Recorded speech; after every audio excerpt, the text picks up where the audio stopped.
हरे कृष्णा, जय श्री हरि।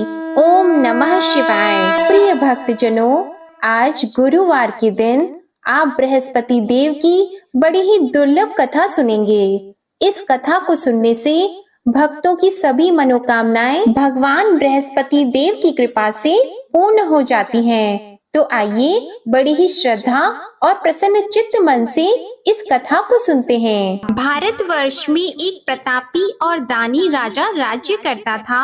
वह नित्य गरीबों और ब्राह्मणों की सहायता करता था। यह बात उसकी रानी को अच्छी नहीं लगती थी। वह न ही गरीबों को दान देती, न ही भगवान का पूजन करती थी और राजा को भी दान देने से मना किया करती थी। एक दिन राजा शिकार खेलने वन को गए हुए थे, तो रानी महल में अकेली थी। उसी समय बृहस्पति देव साधु वेश में राजा के महल में भिक्षा लेने के लिए गए और भिक्षा मांगी, तो रानी ने भिक्षा देने से इनकार कर दिया और कहा, हे साधु महाराज, मैं तो दान पुण्य से तंग आ गई हूँ। मेरा पति सारा धन लुटाते रहते हैं। मेरी इच्छा है कि हमारा धन नष्ट हो जाए, फिर न रहेगा बांस, न बजेगी बांसुरी। साधु ने कहा, देवी तुम तो बड़ी विचित्र हो। धन संतान तो सभी चाहते हैं, पुत्र और लक्ष्मी तो पापी के घर भी होने चाहिए। यदि तुम्हारे पास अधिक धन है तो भूखों को भोजन दो, प्यासों के लिए प्याऊ बनवाओ, मुसाफिरों के लिए धर्मशालाएं खुलवाओ। जो निर्धन अपनी कुंवारी कन्याओं का विवाह नहीं कर सकते, उनका विवाह करा दो। ऐसे और कई काम हैं जिनके करने से तुम्हारा यश लोक और परलोक में फैलेगा। परंतु रानी पर उपदेश का कोई प्रभाव नहीं पड़ा। वह बोली, महाराज आप मुझे कुछ न समझाएं, मैं ऐसा धन नहीं चाहती जो हर जगह बांटती फिरूं। साधु ने उत्तर दिया, यदि तुम्हारी ऐसी इच्छा है तो तथास्तु। तुम ऐसा करना कि बृहस्पतिवार को घर लीपकर पीली मिट्टी से अपना सिर धोकर स्नान करना, भट्टी चढ़ाकर कपड़े धोना। ऐसा करने से आपका सारा धन नष्ट हो जाएगा। इतना कहकर वह साधु महाराज वहाँ से आलोक हो गए और साधु के अनुसार कई बातों को पूरा करते हुए रानी को केवल 3 बृहस्पतिवार ही बीते थे कि उसकी समस्त धन संपत्ति नष्ट हो गई। भोजन के लिए राजा का परिवार तरसने लगा। तब एक दिन राजा ने रानी से बोला कि हे रानी, तुम यहीं रहो, मैं दूसरे देश को जाता हूँ, क्योंकि यहाँ पर सभी लोग मुझे जानते हैं, इसलिए मैं कोई छोटा कार्य नहीं कर सकता। ऐसा कहकर राजा परदेश चला गया। वह जंगल से लकड़ी काट कर लाता और शहर में बेचता था। इस तरह वह अपना जीवन व्यतीत करने लगा। इधर राजा के परदेश जाते ही रानी और दासी दुखी रहने लगी। एक बार जब रानी और दासी को 7 दिन तक बिना भोजन के रहना पड़ा, तो रानी ने अपनी दासी से कहा, हे दासी, पास ही के नगर में मेरी बहन रहती है, वह बड़ी धनवान है, तू उसके पास जा और कुछ लेकर आ, ताकि थोड़ा बहुत गुजार बसर हो सके। रानी दासी की बहन के पास गई। उस दिन गुरुवार था और रानी की बहन उस समय बृहस्पतिवार व्रत की कथा सुन रही थी। दासी ने रानी की बहन को अपनी रानी का संदेश दिया, लेकिन रानी की बड़ी बहन ने कोई उत्तर नहीं दिया। जब दासी को रानी की बहन से कोई उत्तर नहीं मिला, तो वह बहुत दुखी हुई और उसे क्रोध भी आया। दासी ने वापस आकर रानी को सारी बात बता दी। सुनकर रानी ने अपने भाग्य को कोसा। उधर रानी की बहन ने सोचा कि मेरी बहन की दासी आई थी, परंतु मैं उससे नहीं बोली, इससे वह बहुत दुखी हुई होगी। कथा सुनकर और पूजन समाप्त करके वह अपनी बहन के घर आई और कहने लगी, हे बहन, मैं बृहस्पतिवार का व्रत कर रही थी, तुम्हारी दासी मेरे घर आई थी, परंतु जब तक कथा होती है तब तक न तो उठते हैं और न ही बोलते हैं, इसलिए मैं नहीं बोली। कहो दासी क्यों गई थी? रानी बोली, बहन तुमसे क्या छिपाऊं, हमारे घर में खाने तक को अनाज नहीं था। ऐसा कहते कहते रानी की आंखें भर आई। उसने दासी समेत पिछले 7 दिनों से भूखे रहने तक की बात अपनी बहन को विस्तार पूर्वक सुना दी। रानी की बहन बोली, देखो बहन, भगवान बृहस्पति सबकी मनोकामना को पूर्ण करते हैं। देखो शायद तुम्हारे घर में अनाज रखा हो। पहले तो रानी को विश्वास नहीं हुआ, पर बहन के आग्रह करने पर उसने अपनी दासी को अंदर भेजा तो उसे सचमुच अनाज से भरा एक घड़ा मिल गया। यह देखकर दासी को बड़ी हैरानी हुई। दासी रानी से कहने लगी, हे रानी, जब हमको भोजन नहीं मिलता तो हम व्रत ही तो करते हैं, इसलिए क्यों न इनसे व्रत और कथा की विधि पूछ ली जाए ताकि हम भी व्रत कर सकें। तब रानी ने अपनी बहन से बृहस्पतिवार व्रत के बारे में पूछा। उसकी बहन ने बताया, बृहस्पतिवार के व्रत में चने की दाल और मुनक्का से विष्णु भगवान का केले की जड़ में पूजन करें तथा दीपक जलाएं, व्रत कथा सुने और पीला भोजन ही करें। इससे बृहस्पति देव प्रसन्न होते हैं। और व्रत और पूजन विधि बताकर रानी की बहन अपने घर को लौट गई। 7 दिन के बाद जब गुरुवार आया तो रानी और दासी ने व्रत रखा। घुड़साल में जाकर चना और गुड़ लेकर आई, फिर उससे केले की जड़ तथा विष्णु भगवान का पूजन किया। अब पीला भोजन कहाँ से आए, इस बात को लेकर दोनों बहुत दुखी थी। चूँकि उन्होंने व्रत रखा था, इसलिए बृहस्पति देव उनसे प्रसन्न थे। इसलिए वे एक साधारण व्यक्ति का रूप धारण करके 2 थालों में सुंदर पीला भोजन दासी को दे गए। भोजन पाकर दासी बहुत प्रसन्न हुई और फिर रानी के साथ मिलकर भोजन ग्रहण किया। उसके बाद वे सभी गुरुवार को व्रत और पूजन करने लगी। बृहस्पति भगवान की कृपा से उनके पास फिर से धन संपत्ति आ गई, परंतु रानी फिर से पहले की तरह आलस्य करने लगी। तब दासी बोली, देखो रानी, तुम पहले भी इस प्रकार आलस्य करती थी, तुम्हें धन रखने में कष्ट होता था, इस कारण सभी धन नष्ट हो गया, और अब जब भगवान बृहस्पति की कृपा से धन मिला है तो तुम्हें फिर से आलस्य होता है।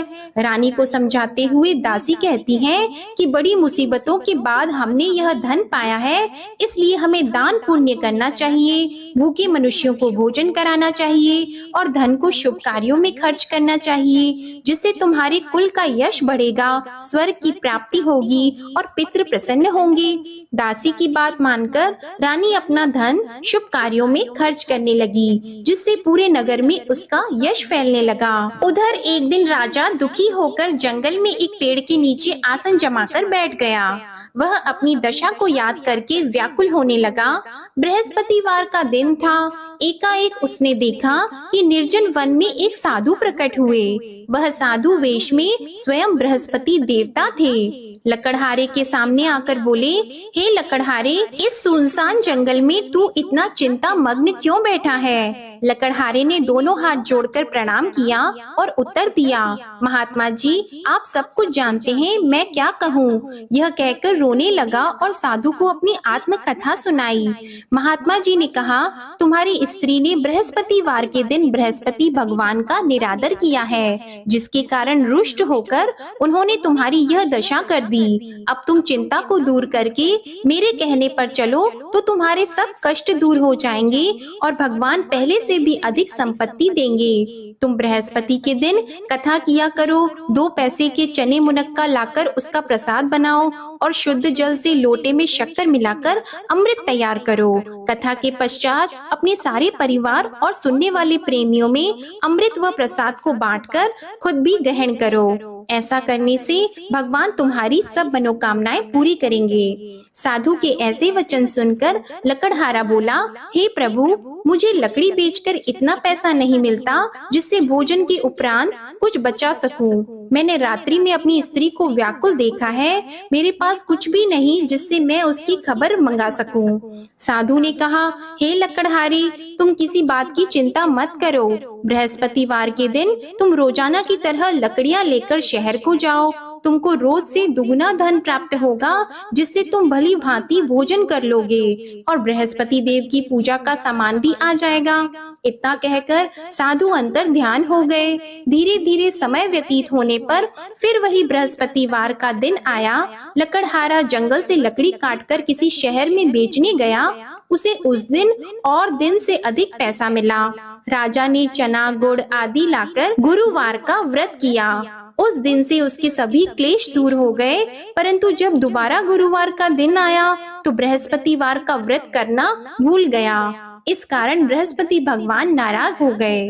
उस दिन उस नगर के राजा ने विशाल यज्ञ का आयोजन किया था तथा शहर में ये घोषणा करा दी कि कोई भी मनुष्य अपने घर में भोजन न बनवाए, न आग जलाए। समस्त जनता मेरे यहाँ भोजन करने आए। इस आज्ञा को जो न मानेगा उसे फांसी की सजा दी जाएगी। इस तरह की घोषणा संपूर्ण नगर में करवा दी गई। राजा की आज्ञा के अनुसार शहर के सभी लोग भोजन करने गए, लेकिन लकड़हारा कुछ देर से पहुंचा, इसलिए राजा उसको अपने साथ घर लेके गए और ले जाकर भोजन करा रहे थे तो रानी की दृष्टि उस खूंटी पर पड़ी जिस पर उसका हार लटका हुआ था।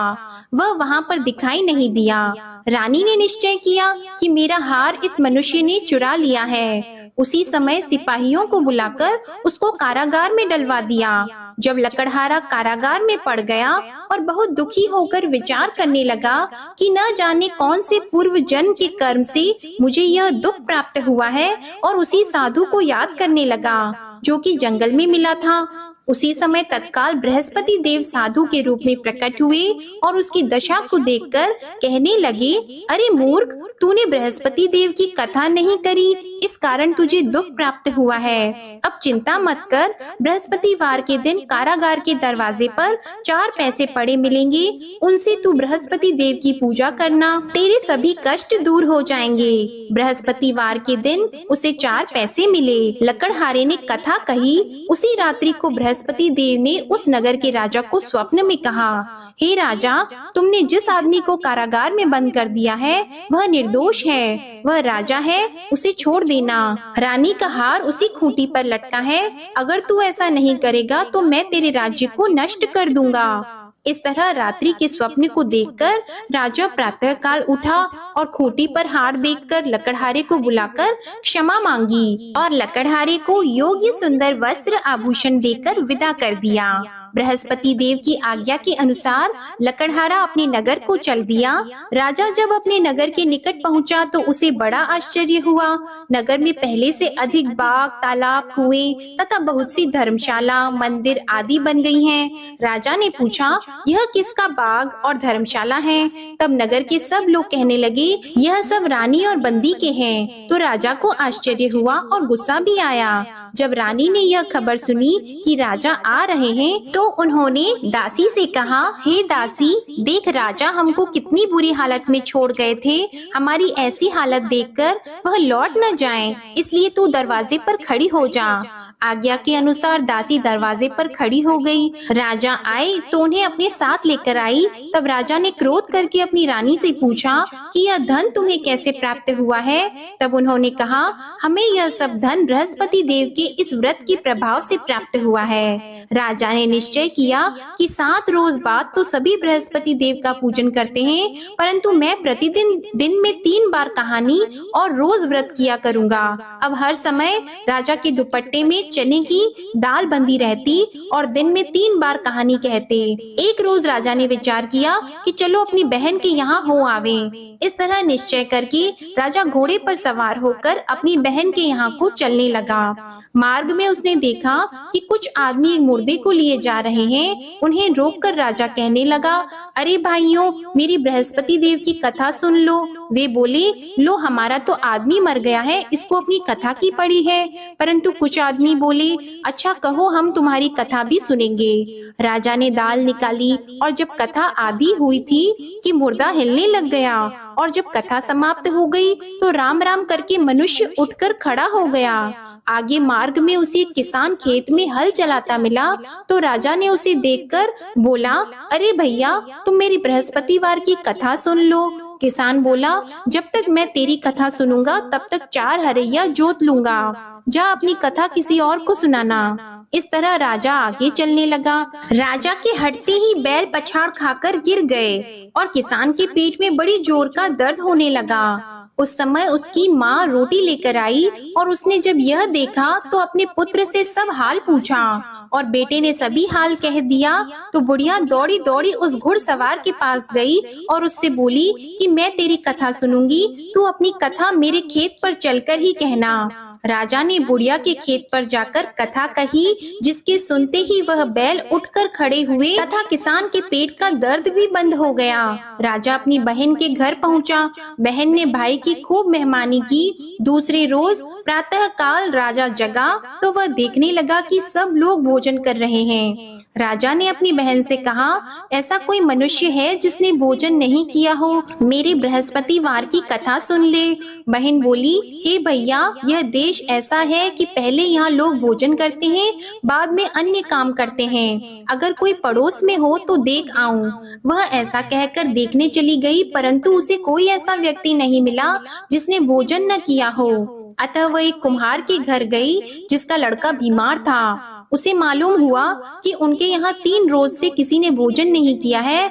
रानी ने अपने भाई की कथा सुनने के लिए कुम्हार से कहा। वह तैयार हो गया। राजा ने जाकर बृहस्पतिवार की कथा कही, जिसको सुनकर उसका लड़का ठीक हो गया।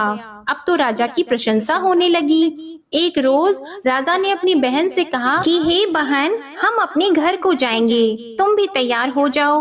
राजा की बहन ने अपनी सास से कहा, तो सास ने कहा, हाँ चली जा, परंतु अपने लड़कों को मत ले जाना, क्योंकि तेरे भाई की कोई औलाद नहीं है। बहन ने अपने भैया से कहा, हे भैया, मैं तो चलूंगी पर कोई बालक नहीं चलेगा।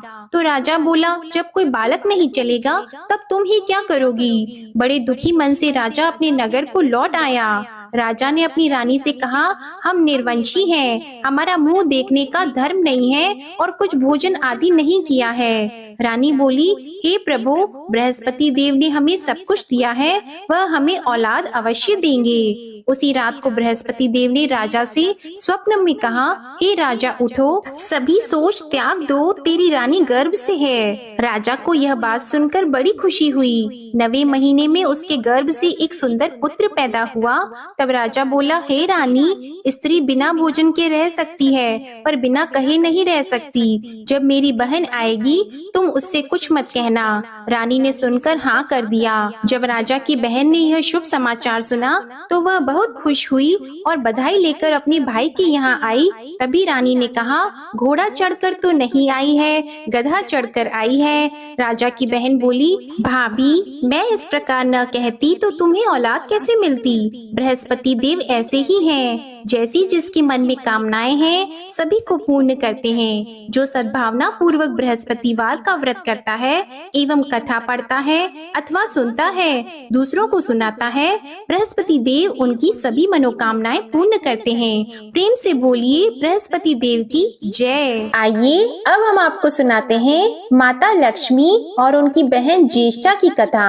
इस कथा को सुनने से भगवान बृहस्पति देव अपने भक्तों पर प्रसन्न होकर उन्हें ऐश्वर्य और सुख समृद्धि धन संपदा प्रदान करते हैं। प्रेम से बोलिए श्री लक्ष्मी नारायण भगवान की जय। एक दिन माता लक्ष्मी जी की बड़ी बहन ज्येष्ठा ने उनसे कहा, कुछ दिनों से एक बात मेरे मस्तिष्क में कौंध रही है, सोचती हूँ कि तुमसे पूछूं या नहीं। ऐसी क्या बात है बहन? मन में जो कुछ भी है निसंकोच होकर पूछो। वैसे भी कोई बात मन में न रखकर उसका समाधान कर लेना ही बुद्धिमानी होती है। लक्ष्मी जी ने मुस्कुराकर कहा कि मैं अक्सर यही सोचती रहती हूँ कि सुंदरता में हम दोनों बराबर हैं, फिर भी लोग तुम्हारा आदर करते हैं और मैं जहाँ भी जाती हूँ वहाँ उदासी छा जाती है। मुझे लोगों की घृणा और क्रोध का शिकार होना पड़ता है, जबकि हम दोनों सगी बहनें हैं। ऐसा क्यों है? तब लक्ष्मी जी ने हंसकर कहा, सगी बहन या समान सुंदरता होने से ही आदर नहीं मिलता है, उसके लिए अपने को भी कुछ करना चाहिए। लोग मेरा आदर इसलिए करते हैं क्योंकि मैं उनके घर पहुँचते ही सुख के साधन जुटा देती हूँ। संपत्ति और वैभव से आनंदित होकर लोग मेरा उपकार मानते हैं, तभी मेरी पूजा करते हैं। उधर तुम्हारा यह हाल है कि जिसके यहाँ भी तुम जाती हो उसको गरीबी, रोग और आपदा सहन करनी पड़ती है। इसी वजह से लोग तुमसे घृणा करते हैं, कोई तुम्हारा आदर नहीं करता। आदर पाना है तो दूसरों को सुख पहुंचाओ। ज्येष्ठा को लक्ष्मी जी की बात चुभ गई। उन्हें लगा कि लक्ष्मी को अपनी महिमा का अभिमान हो गया है। उन्होंने तड़प कर कहा, लक्ष्मी, तुम मुझसे हर बात में छोटी हो, अवस्था में भी छोटी हो और प्रभाव में भी छोटी हो।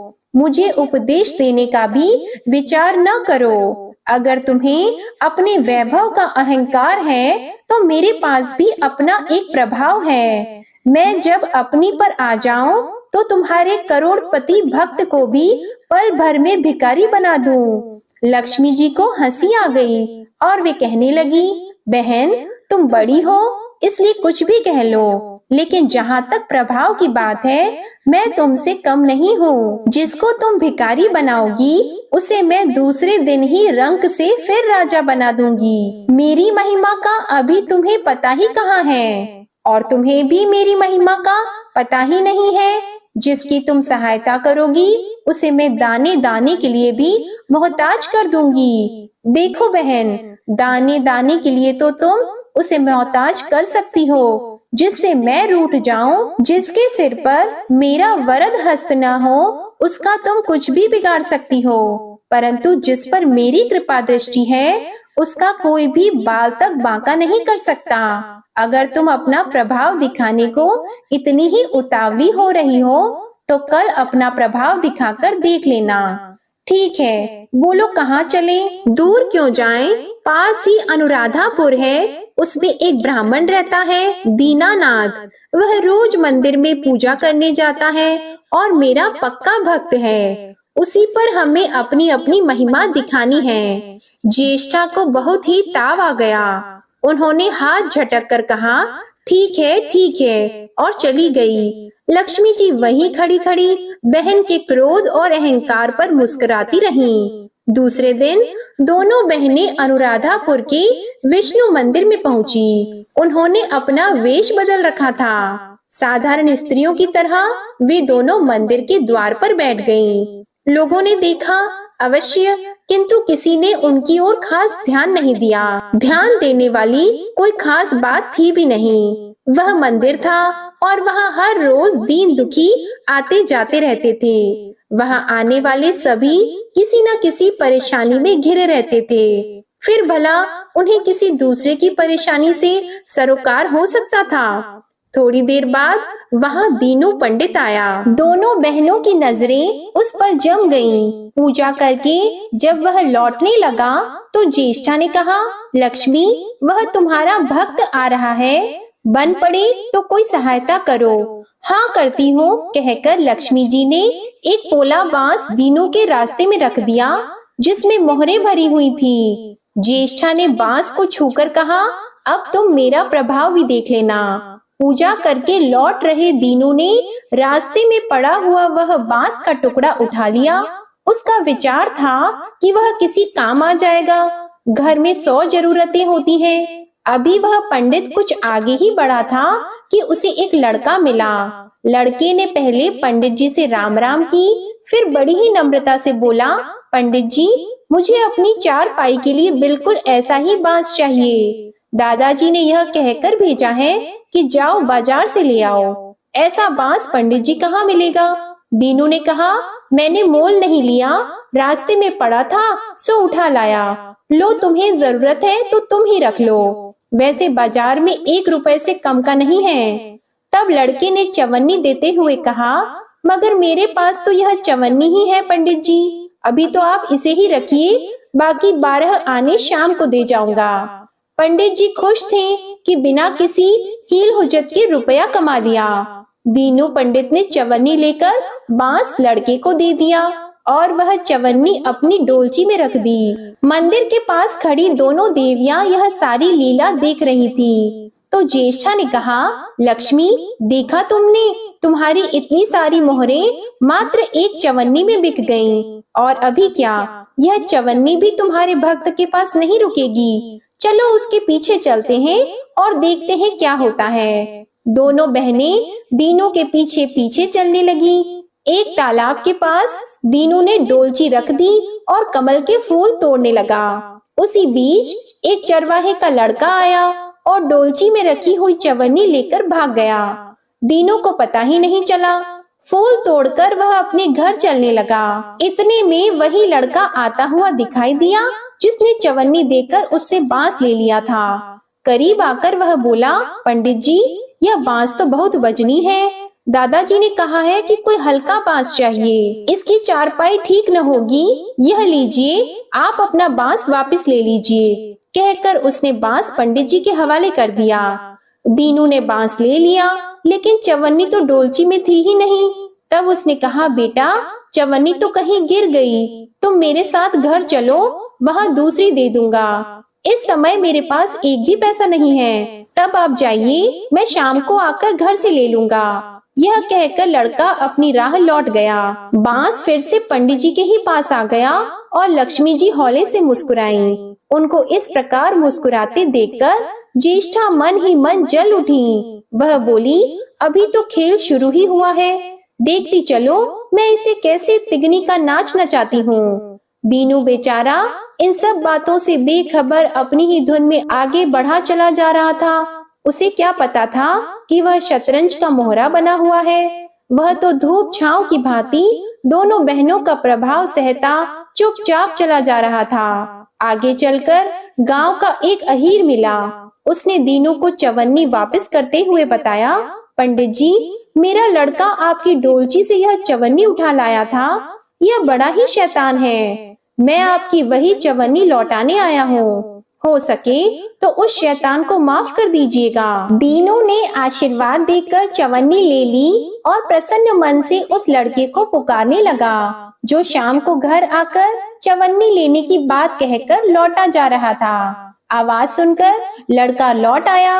अपनी चवन्नी वापस पाकर वह भी प्रसन्न हो गया। दीनू पंडित निश्चिंत मन से घर की ओर बढ़ने लगा। उसके एक हाथ में पूजा की डोलची थी और दूसरे में वही 5 हाथ का लंबा बांस। राह चलते दीनू पंडित सोच रहा था, बांस तो काफी वजनी है तो मजबूत भी होगा क्योंकि ठोस है। इसे दरवाजे के छप्पर में लगा दूंगा, कई साल के लिए बल्ली से छुटकारा मिल जाएगा।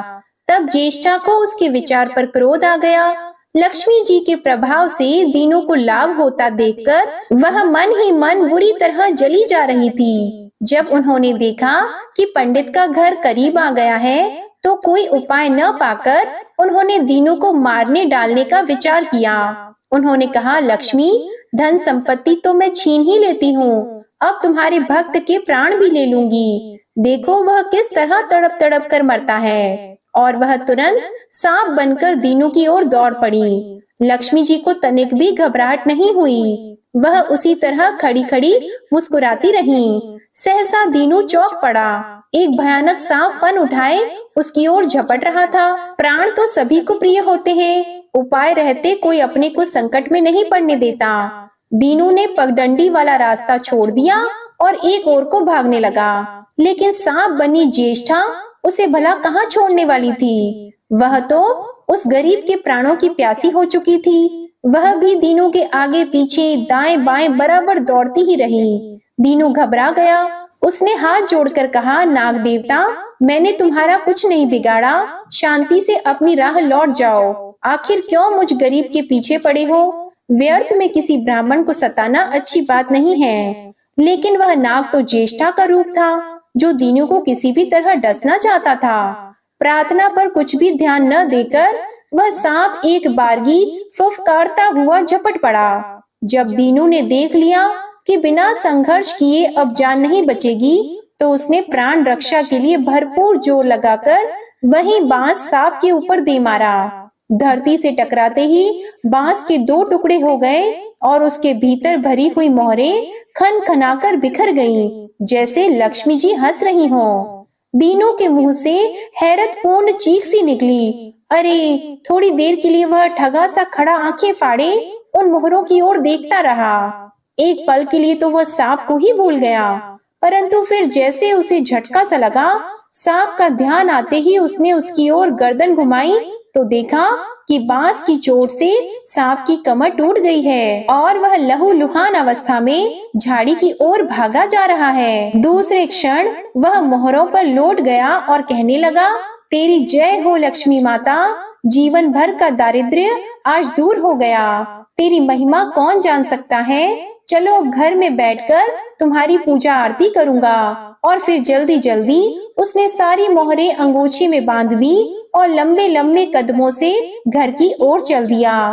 पीछे एक पेड़ की छाया में खड़ी माता लक्ष्मी अपनी बहन ज्येष्ठा से मुस्कुराकर पूछ रही थी, कहो बहन, सच बताना, बड़प्पन की थाह मिली कि अभी नहीं। बड़प्पन किसी को कुछ देने में ही है, उससे छीनने में नहीं। ज्येष्ठा ने कोई उत्तर नहीं दिया।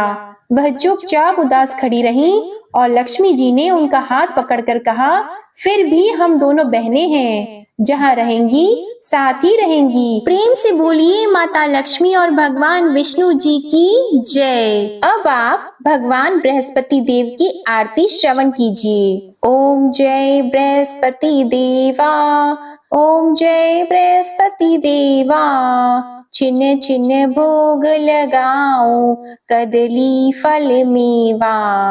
ओम जय बृहस्पति देवा, तुम पूर्ण परमात्मा, तुम अंतर्यामी, जगत पिता जगदीश्वर, तुम सबके स्वामी। ओम जय बृहस्पति देवा, चरणामृत निज निर्मल, सब पातक हरता, सकल मनोरथ दायक, कृपा करो भरता।